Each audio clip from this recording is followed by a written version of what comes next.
Today, many of us can no longer see any further than where we have been and where we are right now. Amen. You have been here so long. And where you want to go and where you want to be has now become a figment of your imagination. You've been stuck in the same spot for so long until it has become a permanent scenario, a permanent scene. You've been in a dwelling place in a temporary circumstances, but it's now become a permanent fixture. Stuck in your here. Where is your here? Some of us are stuck here in our mind, here in our finances, here in our bills, here in our miserable relationship, here in our own neighborhoods and communities. And we think and we know and we wish that we could have better, but it seems like better cannot be achieved because we're stuck here. Amen. Some of us are stuck in loneliness, wishing we had someone to share our lives with. Some of us are stuck in a job or career, thinking that no longer we can advance. We're no longer being fulfilled, and we're no longer satisfied because we're unhappy being here. And so you're going to get it just in a moment. You're going to get it. Stuck with unwanted memories of our past. Or stuck with friends that we've grown up with, but they are causing us not to be pushed into the place where we want to be. And now we're thinking that we're going to stay here for the rest of our lives. Well, child of God, I don't want you to understand. I want you to understand that you're not going to stay here all of your life. The devil is a liar. That what the enemy has been trying to do with you here is only going to push you to where God wants you to be there. All right. It's coming. It's coming. Your ending place is not your final resting place. It's not your final stopping place. Because where you're going to go is your wealthy place. And I want to tell somebody, I see you in the future, and you're moving beyond your pressure. You're moving beyond your pain. You're moving, so you're going to talk to me in a moment. You're moving beyond where you are. You're moving beyond your past. You're moving beyond your sickness into your place where God has ordained for you to be. But guess what? Before we can go there, before we can get to that place where God wants us to be, you got to understand that you got to worship God while you're here. You got to praise Him while you're here. I want to tell somebody that I can see you right now, and guess what? It's not far from where you are right now. Your blessing is not far from where you are right now. Your healing is not far from where you are right now. Your breakthrough is not far from where you are right now. Touch somebody and say, I'm on my way. I'm on my way. Wherever I am right now here, I'm on my way to my there. All right. It's not the end of the road.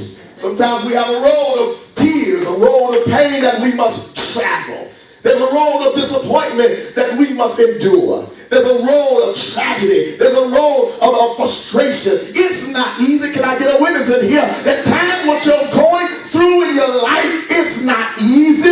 But guess what? You're almost at the end of your road.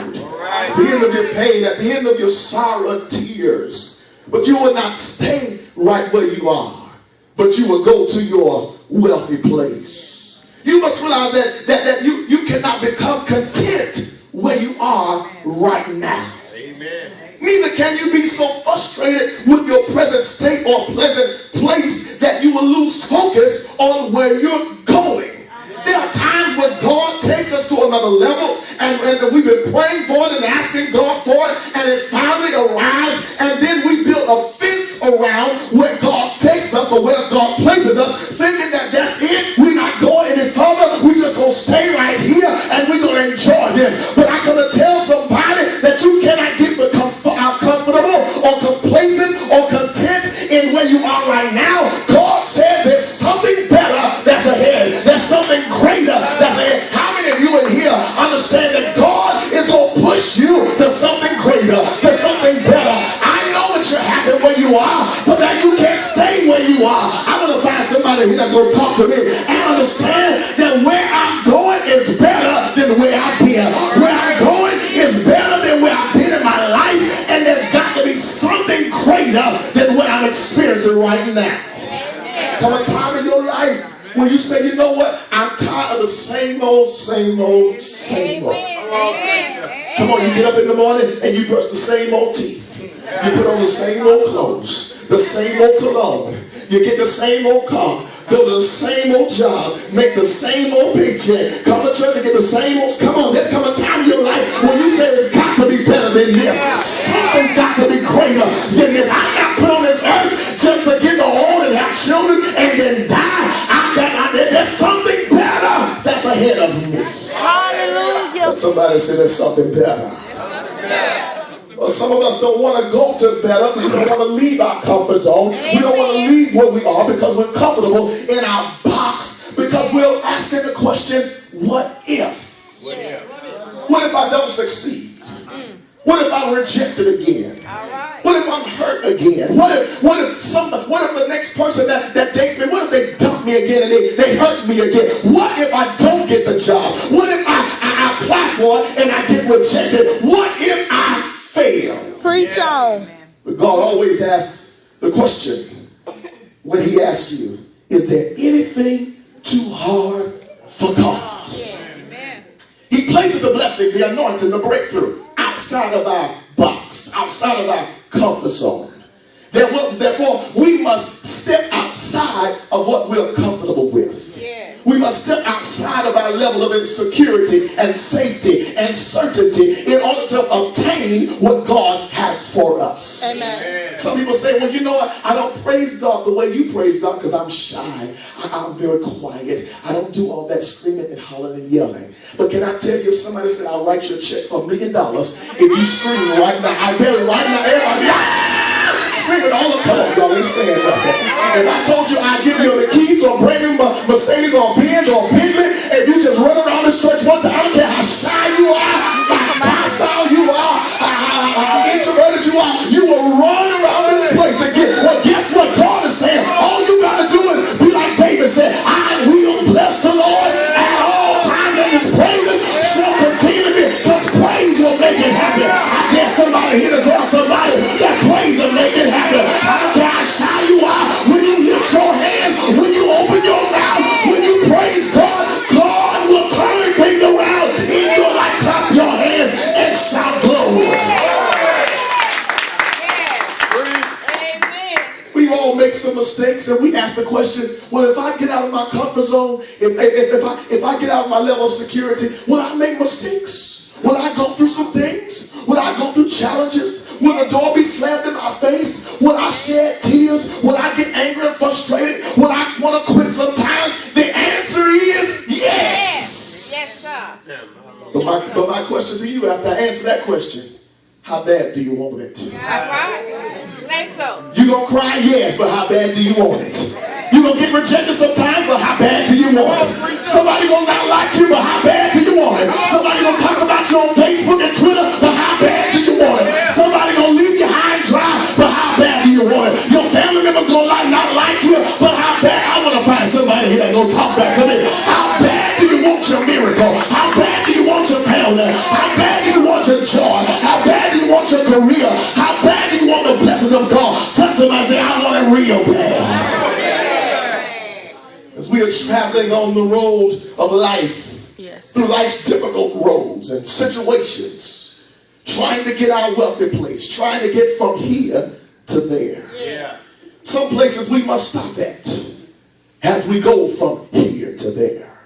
Joseph had many stops at his difficult places in life while on the road to greatness. But just as he went through, we must go through. There were 5 places that I'm going to talk about. I'm going to sit down. There were 5 places that Joseph went through. The place of promise, the place of the pit, the place of Potiphar's house, the place of prison, and then finally to Pharaoh's palace. Yes, Lord. At every frustrating and humiliating place, it was ordained of God for him to go through that. I want to tell somebody that everything you go through is ordained of God. It was on purpose that they walked away from you.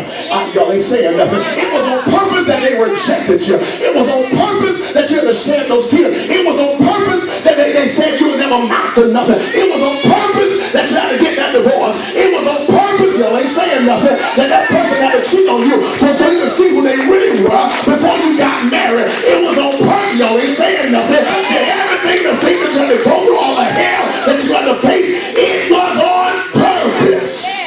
Yes, sir. You must understand that there's a process to every level of your life. Stop getting upset by the thing that you go through and just understand that it's a process. Come on, say it's a process. It's a process. Let me go to the text. It says the first place in Genesis 37, verse 3 through 9 was the place of promise. The place of promise is where Joseph became favored. This is where he received his coat of many colors. This is where he received his educational experiences. While all of his other brothers were out there doing manual labor, he was in the house receiving instructions from the Father. Yes. This is where God will show him dreams of what he would become.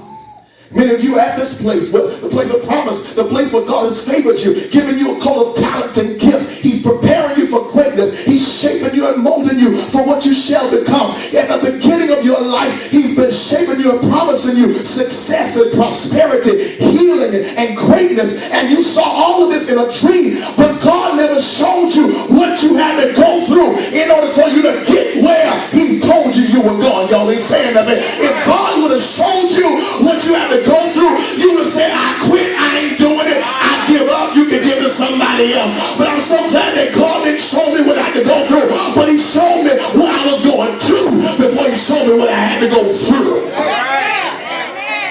And the place called there.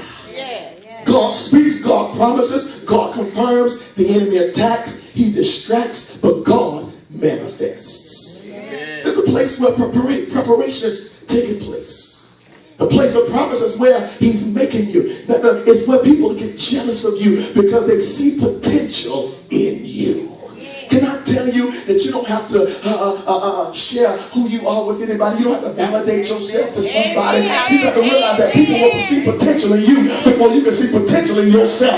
That's why the devil's attacking your family. He's attacking your marriage. He's attacking your home. It's because he sees potential.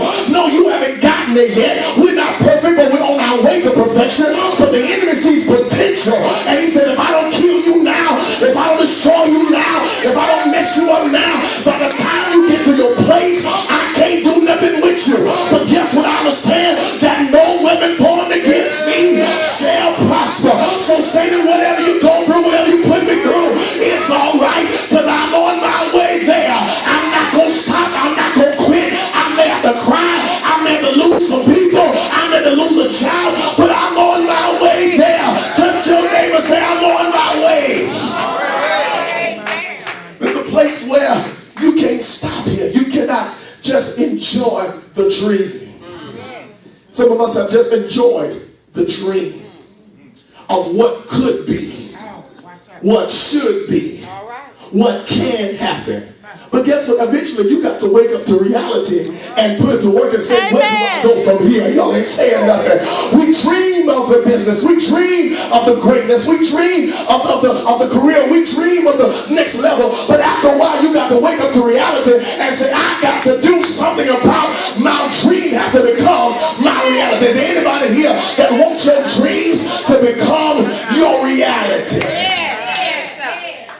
After he went through the place of promise, then he had to go through the place of the pit. Yes, sir.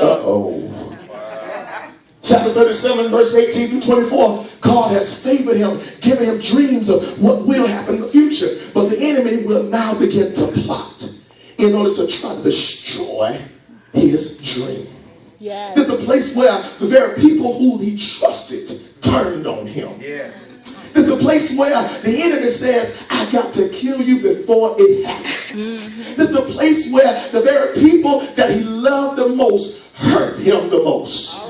Anybody been there? The people that you said, I love you, I put you in my bosom, I trust you, you are my family, you are my friend, you are my this and that. Those are the person that put you in a pit to see you dead. Come on. That's why you can't share everything with everybody. I'm trying to help somebody.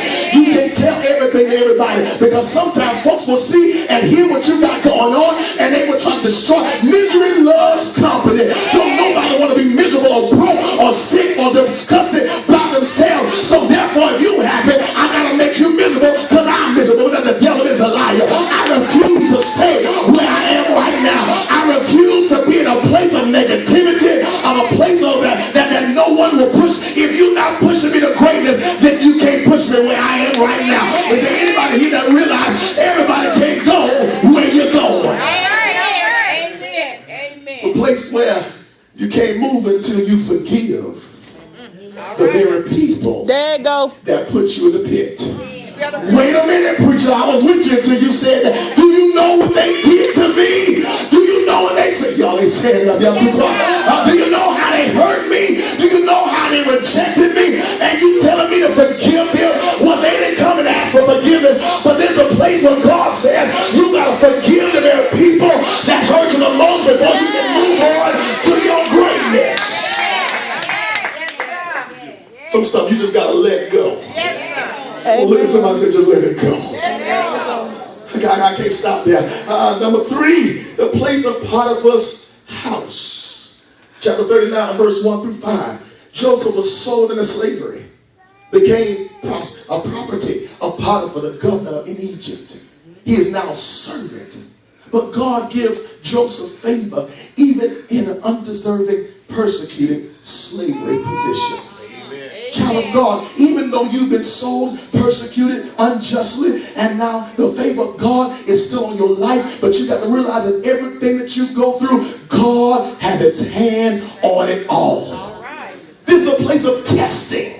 He's testing Joseph's integrity. He's testing him even with Potiphar's wife. I want to know if there's somebody here that even when you're going through, are you going to sell out even when you're going through? Are you going to compromise? Are you going to give in to what the enemy wants you to do? Are you going to say, I quit and I can't take it no more? Are you going to stand up and be what God has called you to be? This is the place of testing where even when you do right, you still get done wrong. In the place where you do what's right, you still get the consequences. Even when you do it, okay, y'all ain't saying nothing. Have you ever done what was right and you still got the blame for everything that happened? Have you ever did something that was good and still people lie on you, reject you, talk about you? This is the place where God wants to see, can you handle it? You better say so. Guess what? If you can handle hatred, then you can handle the blessing. Oh, God. If you can handle jealousy, then you can handle a miracle. Yes, Look at somebody say, I can handle it, I can handle it, I can handle it. I gotta move on. And then number 4, the place of the prison. It just keeps getting worse, doesn't it? From the promise, it was wonderful. Oh, look at the dream. It's wonderful. To the pit. From the pit, you would have thought, okay, it gets better now. Then he goes to Potiphar's house. Okay, well, it's going to get better now. No, to prison. What happens after you've been tested and tried and you pass the test? And instead of being rewarded, you get punished. Joseph was held for his integrity and was still punished. You would have thought that Potiphar's the governor would have said, great job, you didn't sleep with my wife. Okay, never mind. You would have thought that your boss would have said, great job, you've been coming on time, you ain't been stealing paper and pens and eating y'all ain't saying nothing. But why you put the right time, you supposed to be at 8 o'clock, you got at 8:05, instead of everybody else putting 8 o'clock, you put 8:05. You would have thought that your boss would have said, great job, I can trust you, but sometimes the boss blame you for everything that's going wrong. You never been there, all right. Amen. There's a place in the prison where the enemy wants to make you quit and feel like all you're doing right is in vain. Come on and preach That's the problem about many of our young men. They feel like every time I try to get 10 steps ahead, I get 100 steps back. Amen. That's why many of our young men lead into drugs and to gangs, because they feel like I can never get ahead in life because every time I do the right thing, wrong things happen to me. Amen. Have you ever been there? Yes, sir. Feelings of like, what's the use? Frustrated, aggravated, rejected. I can't take it anymore. I'm doing the right thing, but wrong things keep happening. This is the place where you're almost there. And guess what? It gets worse before it gets better. Amen. This is a place where all that you're thinking is you just say, I can't take it anymore. God says, if you could just hold on a little while longer. If you could just hang on in there. Is anybody here that got to hang on in their praise? I mean, I've been through the storm and the rain. I've been through the tests, the trials, the tears. But if I can just hang in there just a little while, I want to find somebody here that understands. If I can just hang in there a little while longer, my miracle is almost here. My breakthrough is almost here. That was a story that closed. It's a story about a preacher that was doing a week's revival. And this particular night, the last night, he brought his daughter and said, I need you to, after the service, drive for me. He was so tired after the weeks-long revival, and she drove for her father. And it began to rain and began to get so dark and heavy. It began to, almost, and the clouds got so dark till she couldn't see in front of her. She said, Daddy, you want me to pull up? He said, no, keep going. Because she kept going, and she couldn't see, like, Daddy, I can't see in front of me. And she would pass a little further and see trucks turned over. She would see cars in the ditch. And she said, Daddy, do you want me to do you want me to stop and pull over? He said, no, baby, keep going. All right, She kept going, she kept driving, and it got worse and worse, and the rain got heavier and heavier. She got scared, and all of a sudden, Daddy just put his hand on the wheel. She said, Daddy, you want me to pull over? She said, no, keep going. All of a sudden, after a while, she went through it, and now the sun came out and the blue sky. He said, now stop. She said, wait a minute. When it was raining, you told me to keep going. Now that it's sunshine, you want me to stop. He said, now I want you to get out of the car. She got out of the car. He said, now look behind you. He said, see all what you went through? Jesus. See all that stuff you've been through? See everybody else didn't make it. Everybody else in the ditch. Everybody's going to cause you kept going. God, look where we are. I come to tell somebody here that all God trying to tell you is to keep going. I know it hurts, but keep going. I know it's in pain, but keep going. I don't care what you're going through, but keep going. And as long as you keep going, you're going to leave your here and go to there. Clap your hand and shout, yes! I got to close here. But what do you do? Shake somebody by, oh yes Lord. Shake somebody by the hand and say, what do you do in your ear? What do you do in your ear? Give me flat. What do you do in your ear? Well, I want to tell somebody, you praise God in your ear. You thank him in your ear. You bless him in your ear. You honor him in your ear. You give him glory in your ear. Well, what's your ear? I can't pay the bills, but I will bless the Lord at all times. I will give him praise at all times. I will honor him at all times. So God, while I'm here, I'm going to praise him. While I'm here, I'm going to give him glory. While I'm here, I'm going to give him honor. Is there anybody here that's going to praise God while you're here? Because you know that your here is not going to be permanent. It's only temporary. High five somebody, say it's only temporary. And as I close, there's something about a prison experience that when you're being unjustly punished for the things that you're going through, the things that have happened in your life, and while you're in your here, but you can see you're there, the place where God has many things in store for you, but while you're in your place of the prison, while you're in your place of Potiphar's house, while you're in your place of the pit, understand you got to let some stuff go. Shake somebody by the hand and say, let it go. You got to leave it in the prison. You got to leave it in the pit. You got to leave it at Potiphar's house. I'm not taking bitterness with me to a wealthy place. I'm not taking revenge. I'm not taking pain. I'm not taking hurt.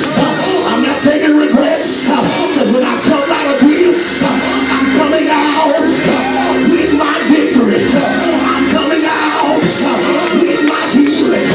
I'm coming out with my breakthrough. Lift your hand and shout, yeah! I got to close here. But while Paul and Silas were in prison, they prayed and they sung. And God gets excited when you can praise God while you're in prison. It's something about a prison praise. Does anybody know about a prison praise while you're in prison? Prison of death. Oh Lord. Prison of fear. Oh! Prison of low self-esteem. Prison of death. Prison of being falsely accused. Prison of habits. Prison of addictions. Prison of sickness. Prison of anger. Prison of low self-esteem. Prison of hatred. But guess what? Wow! You're in your prison.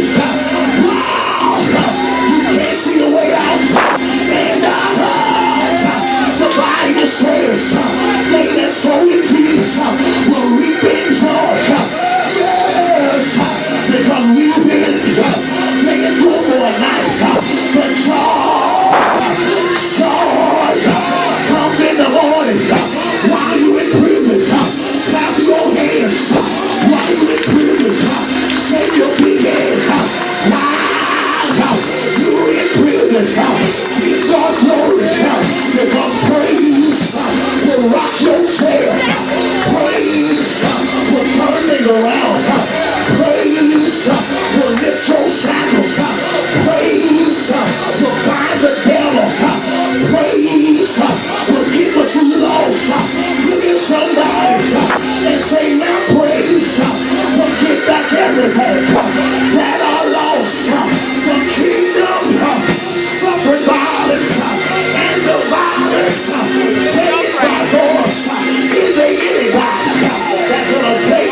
say you're almost there.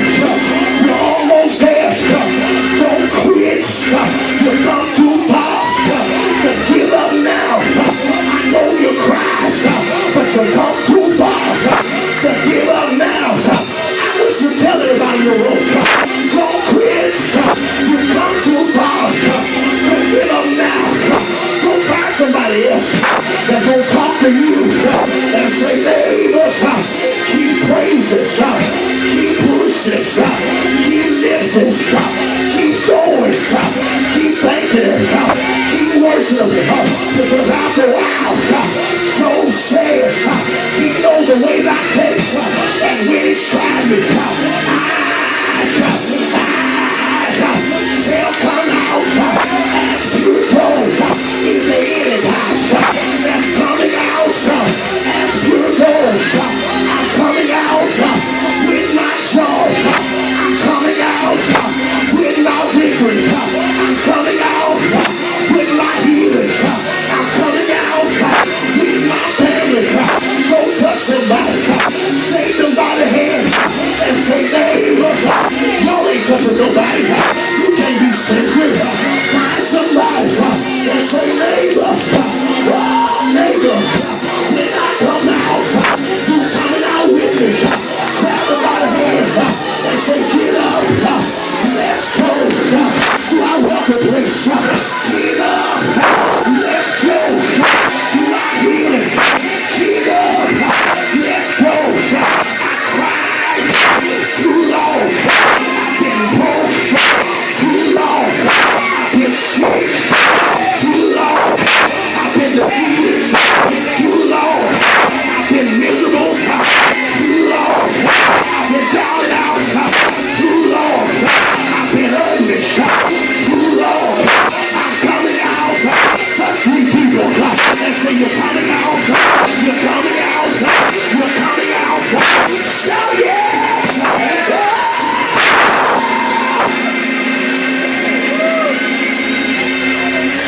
I can't finish this, oh Lord, but how about your neighbor and say, after all the things I've been through, I still have my joy. After all the hell I've seen, I still have my praise. After all the stuff I've seen, I still got it. Look at somebody and say, I still got it. Still got my anointing. Still got my praise. Still got my joy. Still got my hallelujah. Still got my healing. Still got my baby. Ain't going nowhere. I still got it. No success. You been so evil.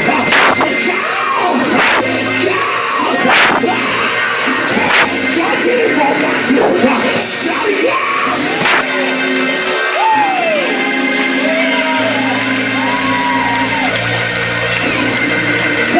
You're almost there.